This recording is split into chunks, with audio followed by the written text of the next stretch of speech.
I mean, every game's important, and we always try to put extra importance on different games based on circumstance, and honestly, none of that matters to us. What it matters to the narrative, to the broadcast. You can throw on all the stats, and whoever wins Game 5 wins whatever percentage of the time, and none of that matters to us. What matters to us is taking care of the ball and rebounding, because we didn't do that the first 2 games of the series here in this building. And if we do that, we like our chances, and that's what we're focused on.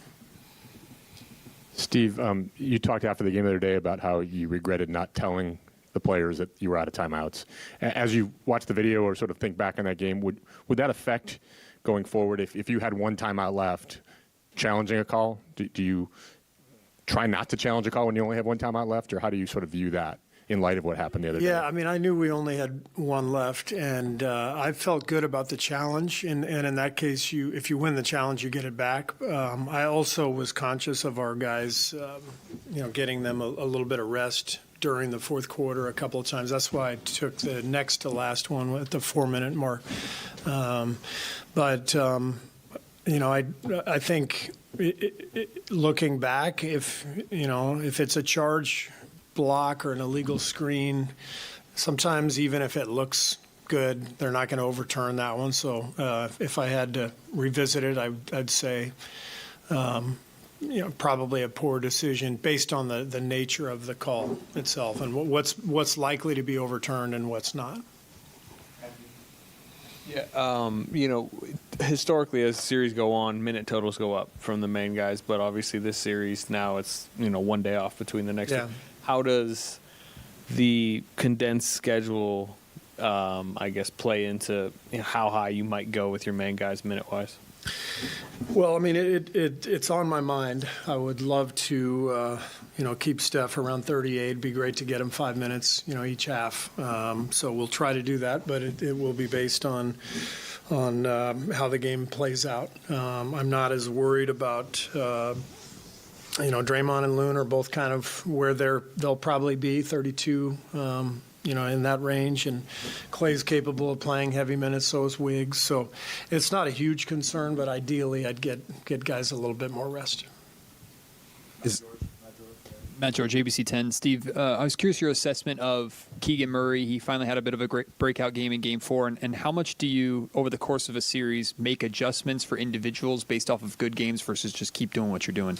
Yeah, I thought we let him off the hook a little bit in Game 4. We let him get free a couple times, knowing that he's a priority, and he took advantage of it. And then he did a good job. I think he got an offensive putback and got another hoop on an offensive rebound where he drove the lane and got a pull up. So he played well, but that's kind of what you expect. At some point, I'm sure Herter will have a good game. Whether it's tonight or maybe 3 straight good games. I mean, these guys are great players, and you just don't go a whole series with a guy just holding someone down. But you have to take care of the basics. That's the main thing. And I didn't think we took care of the basics the other night with Murray. Steve, hi, Ramona Shelburne, ESPN. This team is such a veteran team. You guys have been in so many playoff battles before. Is it almost like that veteran confidence at the end of the games? Maybe that can almost be a little too overconfident. Do you see some of that? I know Draymond was talking with Bob afterwards. The timeout with Steph. Some of the plays that are sort of uncharacteristic of you guys, but maybe that's because you're so veteran. I don't know. I wish I had a good answer for you, but our team has played in a million big games. They're confident. I don't think they're overconfident. I think that play, the one you mentioned, was more just a team-wide failure in terms of me not informing the guys, and then not executing in that set of circumstances. Draymond talked about it. He's got to be the trailer. We can't run everybody into the front court. Somebody's got to stay in the back court. So, I mean, you watch these games, everybody makes mistakes and down the stretch. And whether it's a young team or a veteran team, it's a game of mistakes. You just try to limit them as much as you can. Hey, Steve, is Gary still trending upwards coming off the illness? Yeah, he's good to go. Steve, James Ham, ESPN 1320. When you look at the way Wiggins, like coming out of after missing 25 games, he's been really impressive. But are you seeing him getting stronger and stronger as the series goes on? And how positive is that for you guys? Yeah, I just think he's getting his legs underneath him, his conditioning. He's compared to where he was going into Game 1 when he hadn't played in 10 weeks. Pretty remarkable how quickly he's gotten up to speed. So he's playing pretty big minutes. He's playing great defense. His offense is coming around. So Wiggs is in a good spot. Hey, Steve, over here real quick. Draymond obviously was willing to come off the bench last game, but do you still have the conversations with Jordan as far as starting or coming off the bench? And was there a conversation at halftime in the last game for him? No, there was a halftime adjustment, and you don't have much time, and at that point you just go in and tell the team what you're going to do, and then you just move forward. And then the next day at practice, you make your decision as far as who you're going to start, and that's where you have those conversations, but not in the game. Are you in a sharing mood tonight as far as? Never. Perfect. For the rest of my career, I'm no more sharing. I don't know if I ever asked you. Do you have a philosophy on the challenge? Do you try to keep it to the fourth?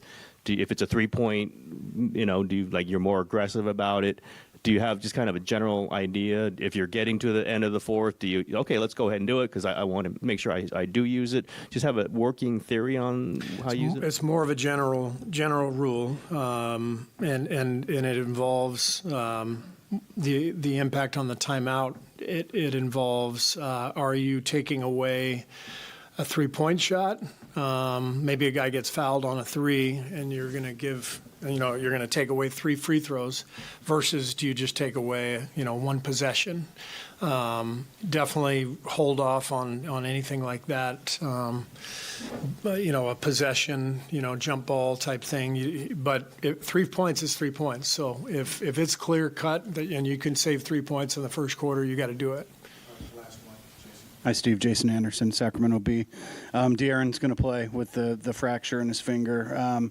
Just wonder if I don't know, your thoughts on that decision. Does it surprise you at all that he's going to go? And does it affect anything in terms of your planning, how they might look, how they might do things differently? No, it doesn't. We fully expected him to play, and so our preparation has been the same. And I'm not surprised he's playing. He's a gamer, and it's tough to keep these guys out of a playoff game.